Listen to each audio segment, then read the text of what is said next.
Fala pessoal do terceiro, tudo bem? A partir de hoje, então, a gente começa a estudar a biologia a partir de videoaulas. Aliás, não só a biologia, né? Todas as disciplinas. A gente tá com muita saudade de vocês, viu? Eu lembro que na aula passada a gente parou, eu não terminei os slides todos de sistema digestório, por isso que eu coloquei no Ultramax que hoje, então, eu continuaria o sistema digestório e o sistema circulatório.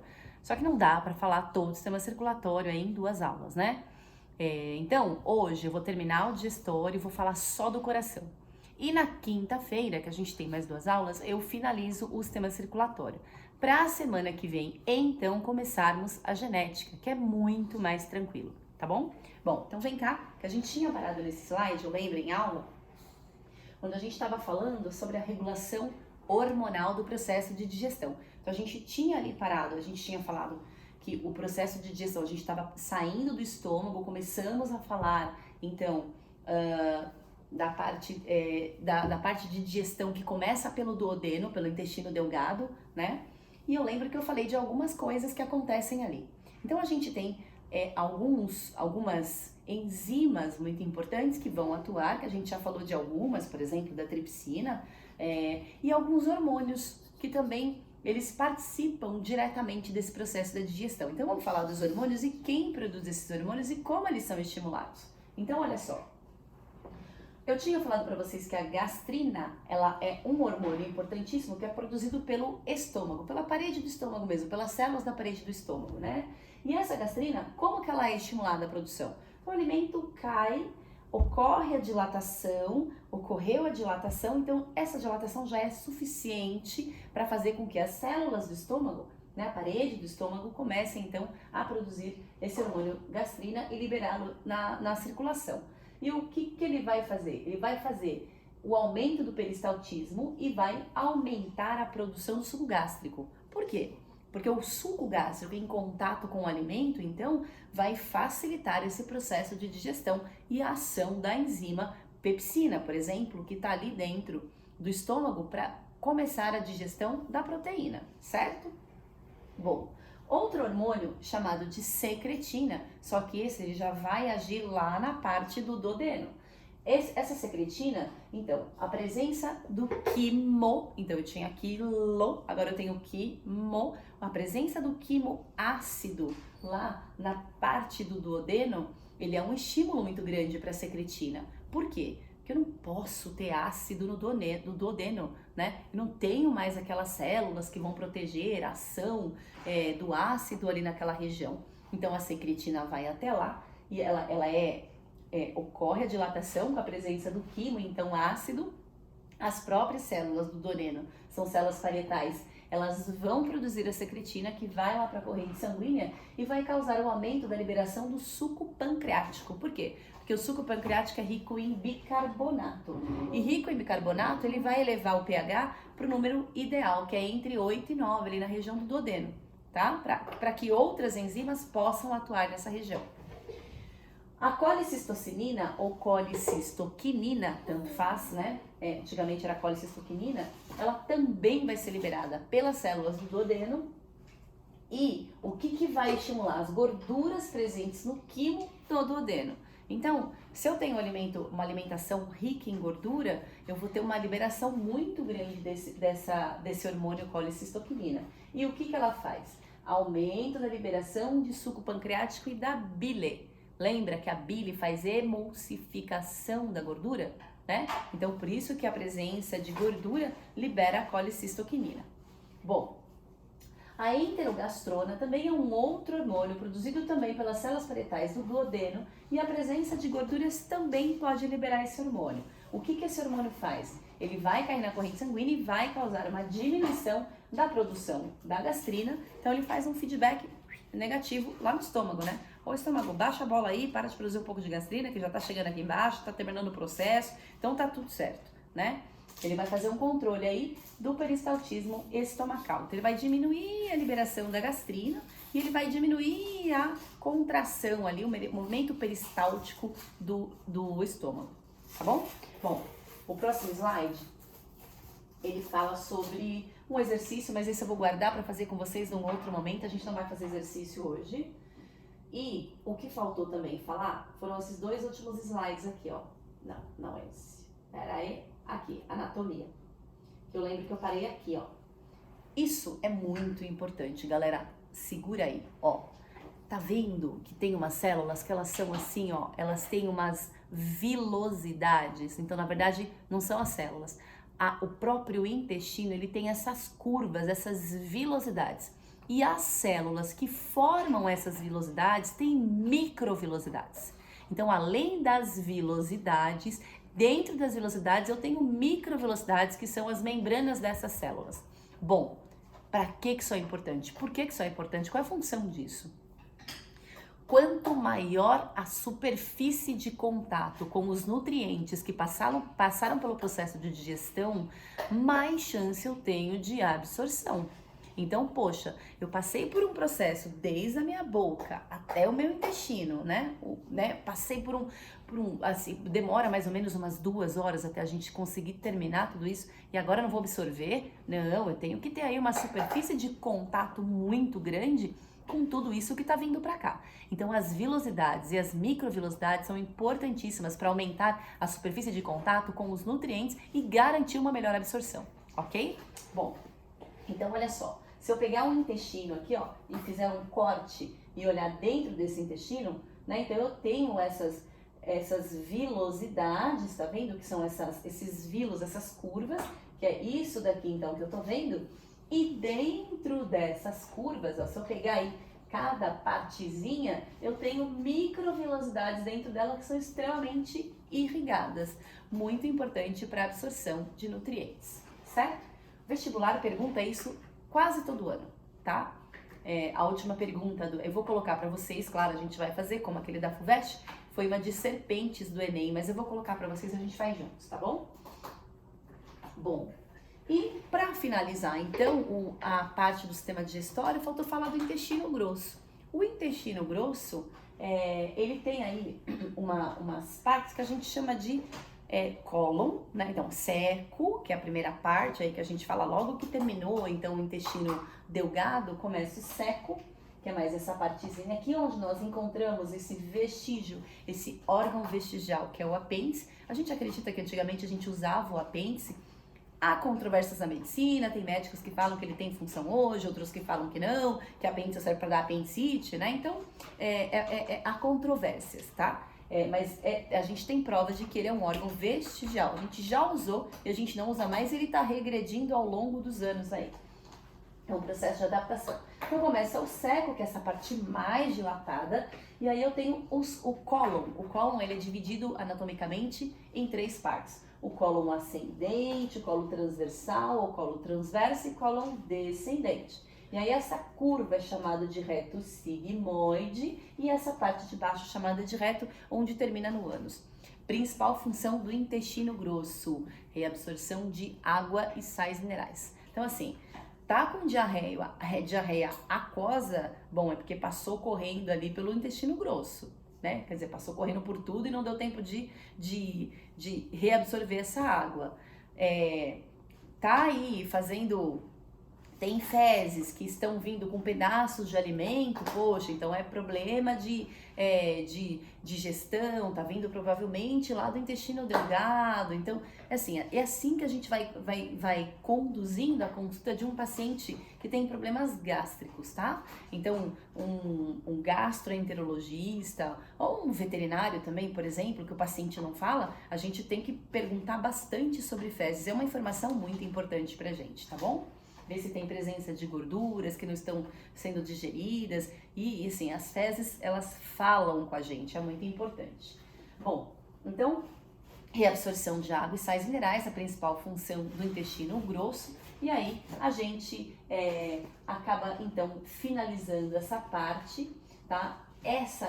Nessa parte do intestino também é a parte onde fica a flora intestinal, lactobacilos vivos, aquele Yakult que a gente toma, ou Activia, também o Actinobifidum, né? Essas bactérias, elas são importantíssimas para toda a motilidade intestinal. Então, principalmente nesse momento que a gente está vivendo agora do Covid-19, o que a gente fala? Mantenha uma alimentação saudável, né? Um equilíbrio aí alimentar e boas bactérias dentro de você. Por quê? Porque a gente acaba gerando, pela biologia, um ambiente de competição. Se você tem coisas boas dentro de você, elas dominam, elas competem por qualquer coisa ruim. Então, coisa ruim não tem espaço para dominar, né? E aí ela não consegue ser absorvida. Claro que o Covid não é absorvido aí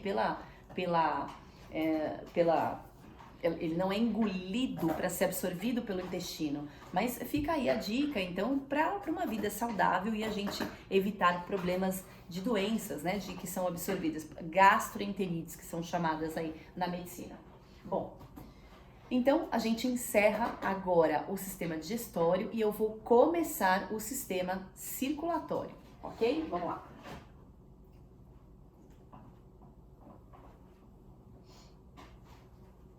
Bom, o sistema circulatório tem um slidezinho que é de introdução, mas deixa eu ver, acho que tá aqui, ó, vamos lá. Isso. O sistema circulatório é um sistema que eu gosto muito particularmente, ele é um sistema muito integrado, né, um sistema muito dinâmico, então eu gosto muito. O que a gente fala muito desse sistema?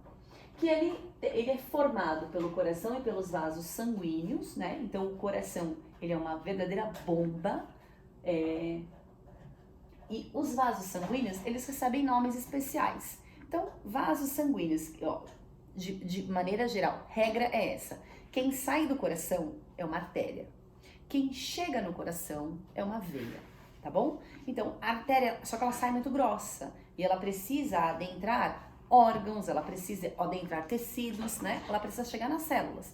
Então, as artérias, elas se ramificam em arteríolas, que por sua vez, se ramificam em capilares. Então, artérias, arteríolas, capilares. Os capilares é quem chega direto em contato ali no tete a tete com as células. Esses capilares, depois, eles vão começar a se juntar e eles vão retornar, então, para o coração, né? Se tá retornando para chegar no coração, então muda de nome, né? Mas a artéria é veia. Se ela é uma veia fininha, a gente chama de vênula.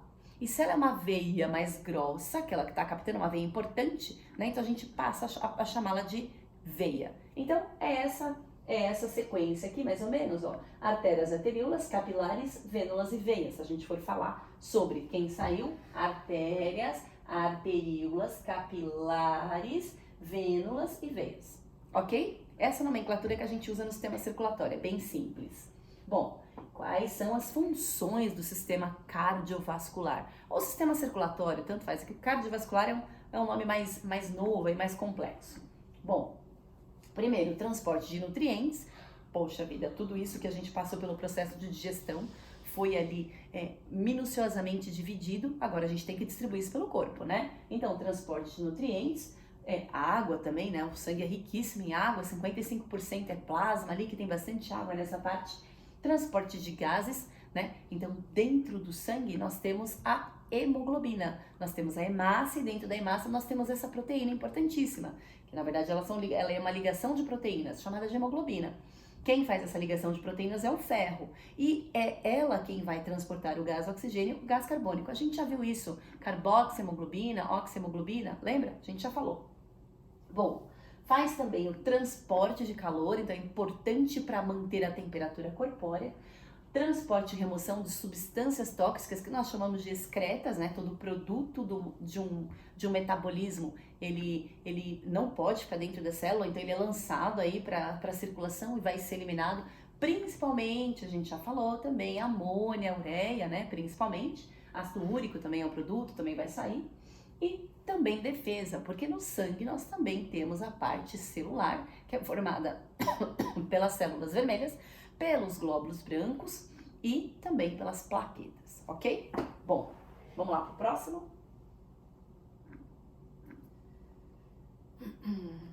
Falar um pouquinho do coração, não se assustem com os nomes, eles não são difíceis, parece ser muita coisa pra gente poder compreender aí, mas não é, tá bom? Então vamos por partes. Então vamos lá.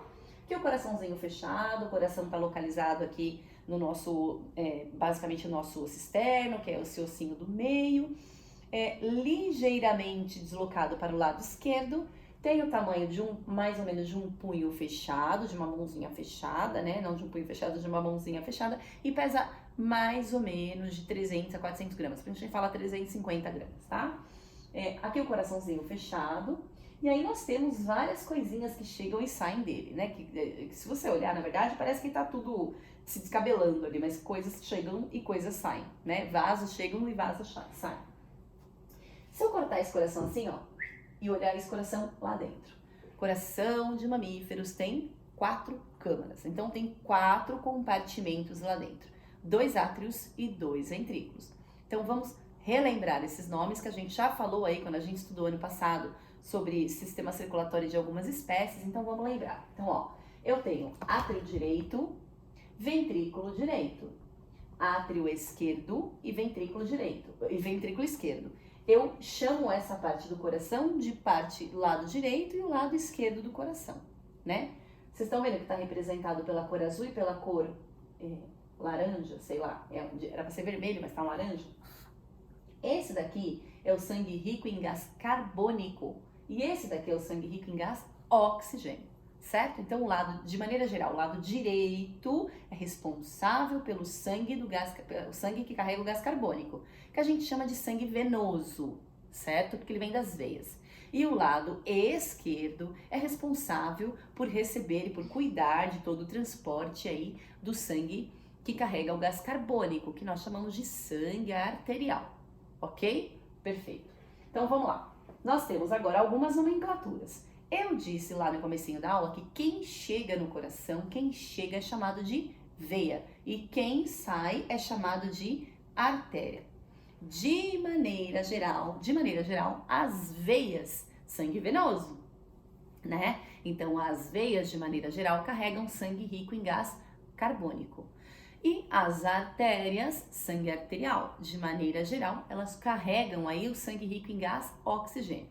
Mas tem 2 exceções que vestibular adora perguntar, porque a gente sempre esquece, a gente sempre confunde.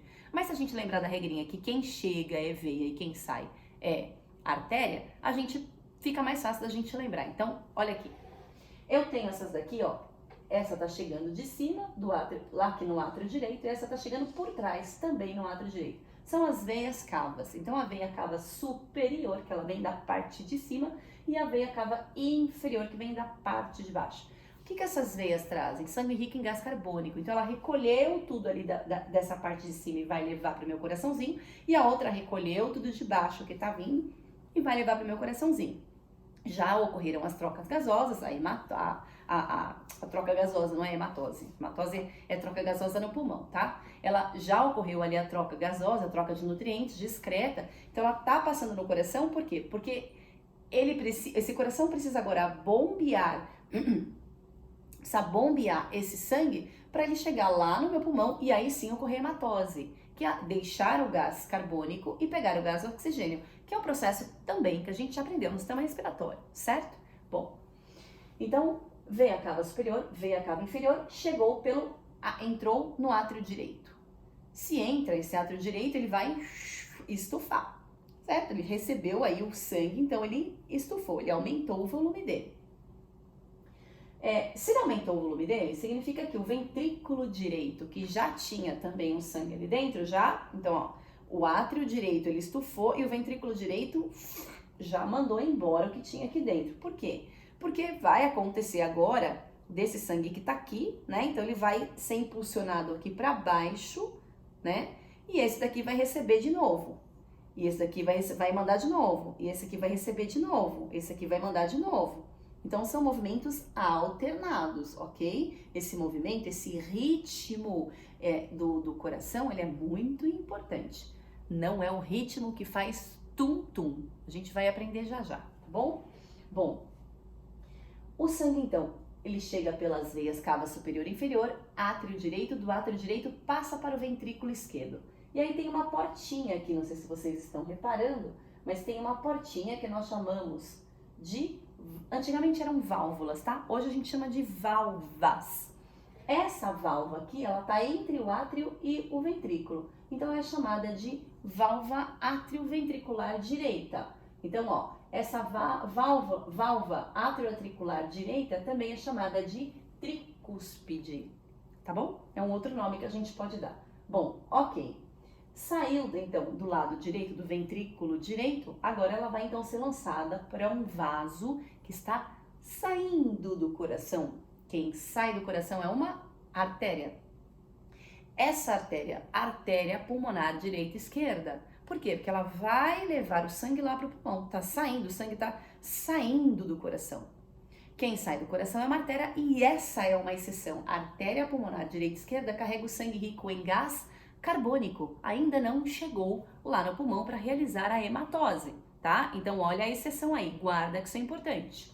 Bom, chegou no coração, deixou o gás carbônico, pegou o gás oxigênio, difusão simples, são gases, lembram? Moléculas muito simples, então faz a troca por uma difusão muito simples. E aí, esse sangue agora que está oxigenado, precisa retornar ao coração. Professora, por que precisa retornar? Bom, precisa retornar porque alguém precisa bombear isso para o restante do corpo.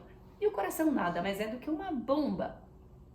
Então ele vai retornar agora esse sangue oxigenado para o meu coração. Quem vai levar esse sangue é um vaso, certo? Quem vai conduzir esse sangue até o meu átrio esquerdo é um vaso. E quem chega no coração é uma veia.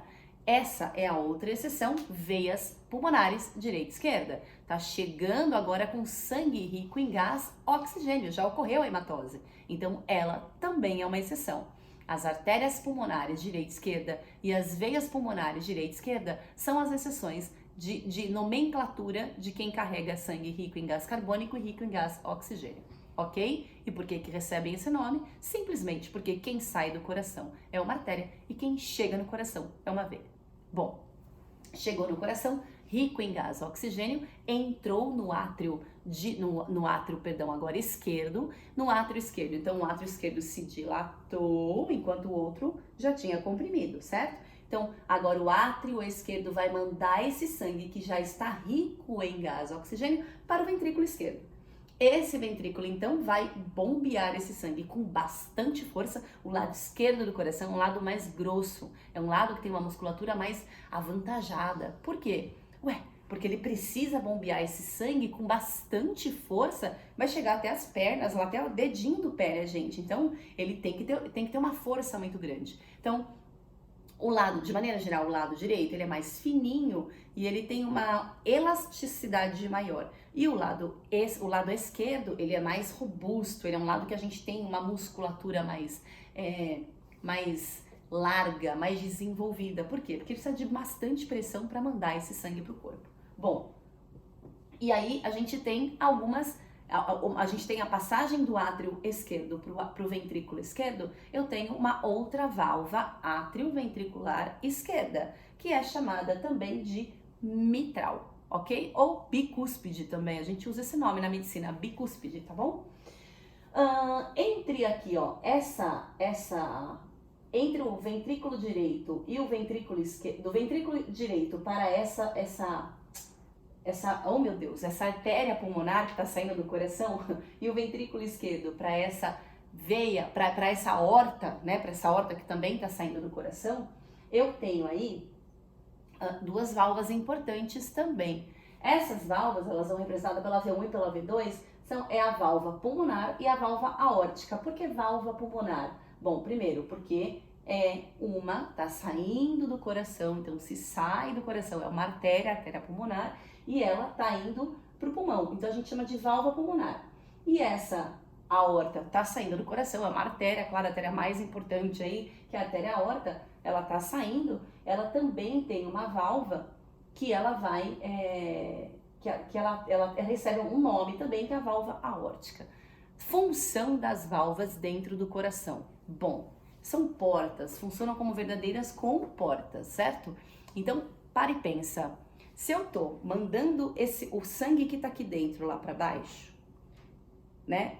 No momento que eu for contrair isso aqui para mandar ele para a artéria pulmonar, o que poderia acontecer? O que pode acontecer? Que tem pessoas que têm doença e acontece, né? Que essas válvulas, elas não funcionam direito. O que acontece? No momento que eu faço isso, ó, pode refluir, ó, reflui um pouco de sangue aqui pro átrio. E esse refluxo de sangue, ele é muito ruim, né? Por que que ele pode acontecer? Por que que se eu não tivesse essa válvula, ele refluiria constantemente? E isso é muito ruim, porque a eficiência do trabalho cardíaco acaba sendo muito prejudicada, né? E por que que pode refluir, professora? Se essa válvula não fechar direito.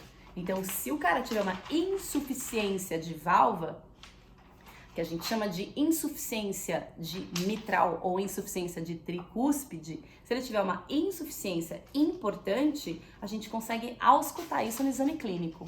Então, se eu pegar um estetoscópio e ao invés de escutar tum, tum, o que eu ausculto é o fechamento das válvulas, tá? Então, ó, tum, tum, tum, tum. Na verdade, o primeiro tum, ele é mais longo, o segundo tum é mais seco. Então, é tum, tum, tum, tum. Né? Então é o fechamento dessas válvulas que eu ausculto. Se essas válvulas não estão fechando direito, eu não ausculto o fechamento dela. Então eu ausculto o refluxo. Então ao invés de fazer tum, faz tum, tum. Ou então faz tum, tum, ou faz é o sopro. É o que a gente chama de sopro, né? Na medicina. E aí cabe a nós investigar onde é que está esse sopro. Bom, se o sopro tá vindo no primeiro tum, né? Então, o tum, tum, eu já penso em duas válvulas importantes. Se ele tá vindo no segundo tum, eu já vou pensar em outro grupo de válvulas importantes, ok? O próximo slide ele vai colocar pra gente entender direitinho. Então, essa é a anatomia do coração, e a anatomia do coração o vestibular gosta de perguntar. Bom, o próximo slide, ele fala sobre circulação, a circulação arterial e a circulação venosa. Então, na verdade, aqui continua tudo a mesma coisa, o átrio direito, o ventrículo direito, né? Então, passou lá para as artérias pulmonares, foi lá, realizou as trocas, veio pelas veias pulmonares, átrio esquerdo, ventrículo esquerdo e artéria aorta. Pessoal, esse ciclo cardíaco, a gente precisa saber na ponta da língua. Precisa saber na ponta da língua, ok? Bom, e aí? Aqui ele vai falar pra gente que existem dois tipos, para fins de estudos, a gente coloca o nome da circulação de dois tipos. A circulação que a gente chama de pulmonar e a circulação sistêmica. O que é a circulação pulmonar? É o sangue passando pelo coração, pulmão e coração. Então, ó, chegaram pelas veias, veia cava superior e inferior. Então, átrio direito, ventrículo direito, artéria aorta, direita e esquerda. Perdão, artéria pulmonar, direita e esquerda. Pulmões direito e esquerdo, fez a hematose e volta pelas veias pulmonares direita e esquerda. Átrio esquerdo, ventrículo esquerdo e artéria aorta. Esse ciclo, né, essa circulação pulmonar, essa é a circulação pulmonar, que é do coração para o pulmão, do pulmão para o coração. A gente precisa saber. E a circulação, a grande circulação ou circulação sistêmica. Qual que é essa circulação sistêmica? Que vai para os órgãos, para os sistemas, né?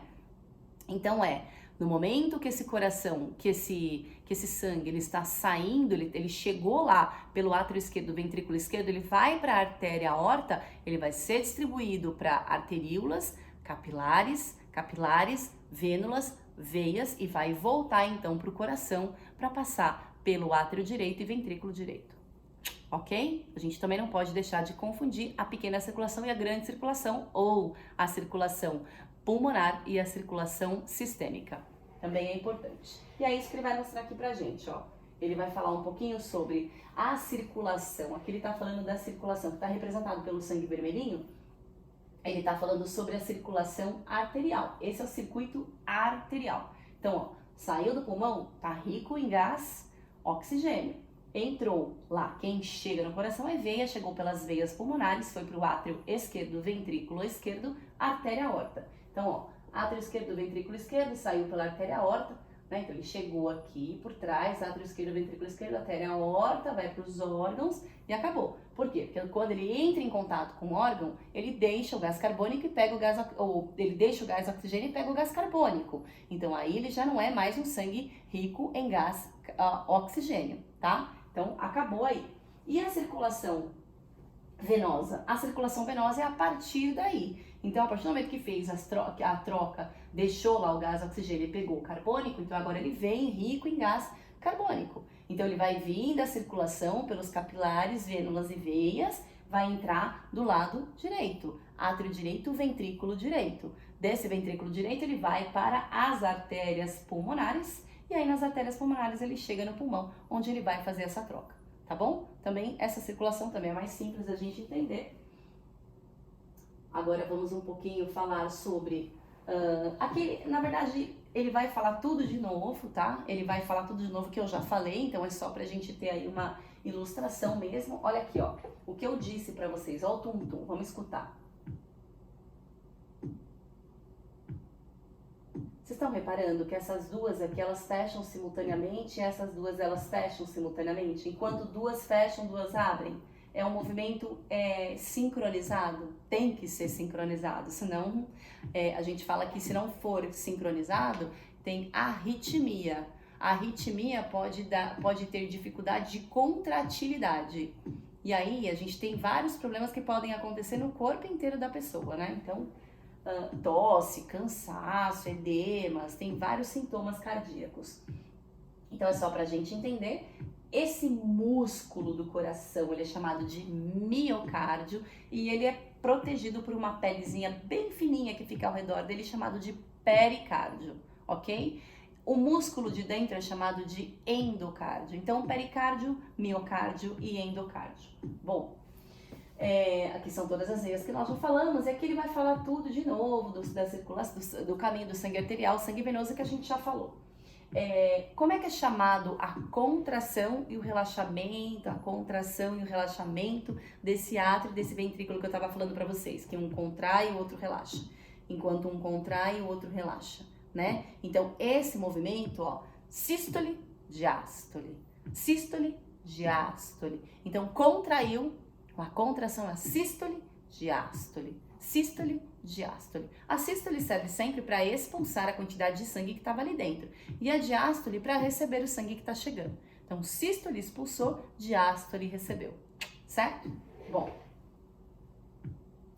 vamos lá para o próximo. O próximo ele vai falar um pouquinho sobre os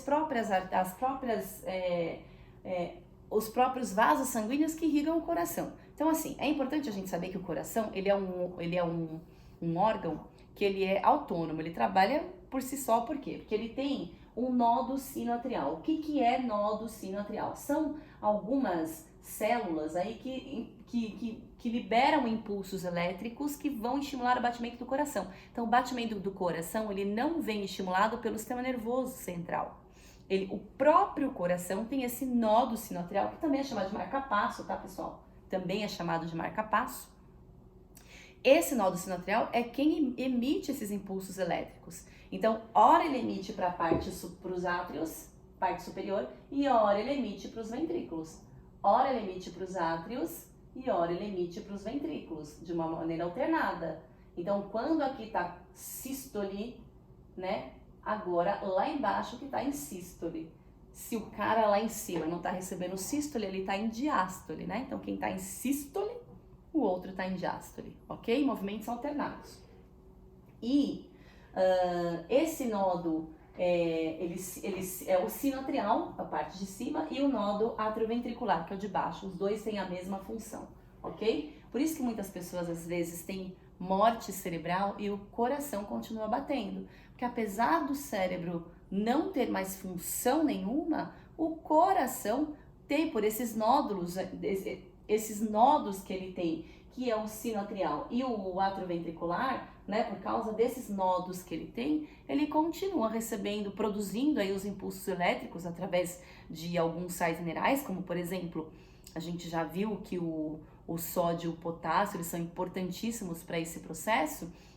Ele tem mineral, né? Tem sais minerais, tem bomba de sódio e potássio, tem uma diferença de potencial de ação, ele continua produzindo os impulsos elétricos, tá bom?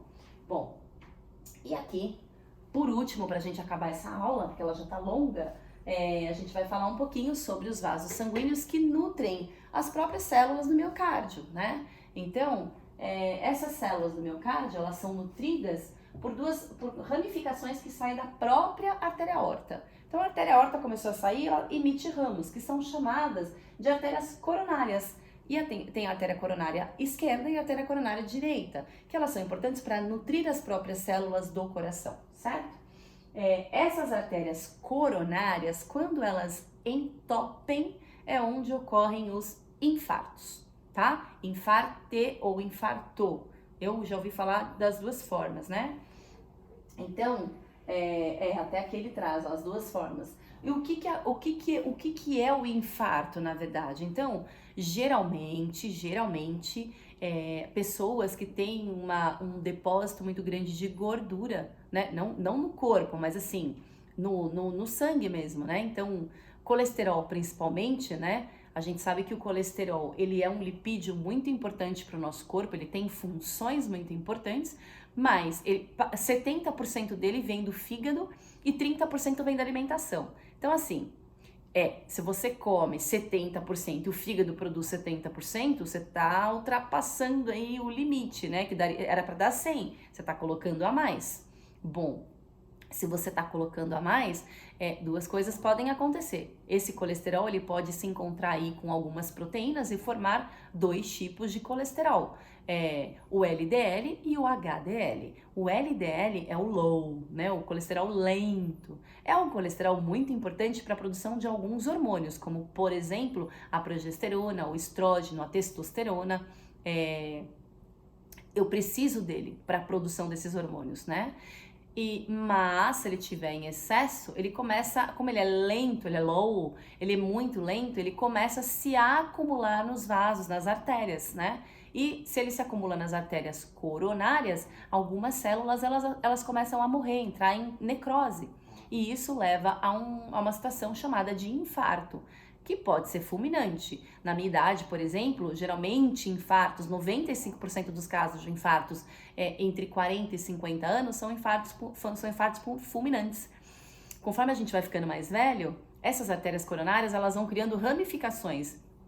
É como se ela fosse esperar, ela estivesse esperando que alguma coisa ruim vai acontecer. Então ela começa a criar ramificações, porque se uma começar a entupir, opa, tem esse caminho, tem esse. Na minha idade ainda não deu tempo dela começar a produzir essas ramificações. Então, infartos entre 40 e 50 anos são muito importantes, porque geralmente são fulminantes, ok? Então tá aqui, ó. Isso aqui é uma artéria com um depósito de colesterol, essa doença, quando a gente tem esse colesterol, né, acumulado aí entre esses vasos, entre essas pelezinhas que formam esse vaso, né, esses epitélios que formam esse vaso, eles são chamados de ateromas. E nos outros vasos são chamados de aterosclerose, aqui são chamados de ateromas, ok? E isso é uma doença extremamente importante que acomete muitas pessoas. Geralmente é causado por uma alimentação, sedentarismo, tabagismo, né? Geralmente, tá bom? Mas também tem casos que a gente sabe que são genéticos, né? Como parte do colesterol vem da produção do fígado, a gente sabe que tem algumas doenças que são genéticas. Bom, pessoal, eu espero que vocês tenham compreendido a aula de hoje. Ela ficou um pouco longa, mas ela é bem importante, né? A gente sabe, as nossas aulas de biologia, elas são longas. Na quinta-feira, então, eu posto o restante do sistema circulatório, a gente mata o sistema circulatório e aí a gente começa, então, na semana que vem, as leis de Mendel, primeira e segunda lei de Mendel, tá bom? Vocês vão gostar de genética, é um assunto bem gostoso e bem dinâmico. Autonomia, tudo nesse momento, espero que vocês peguem aí os livros de vocês, que vocês leiam os livros ou estudem pelo Planeta Bio, que é o que a gente sempre fez, tá bom? Vocês são bem dedicados e é uma parte bem importante do vestibular. Até a próxima aula, pessoal. Valeu!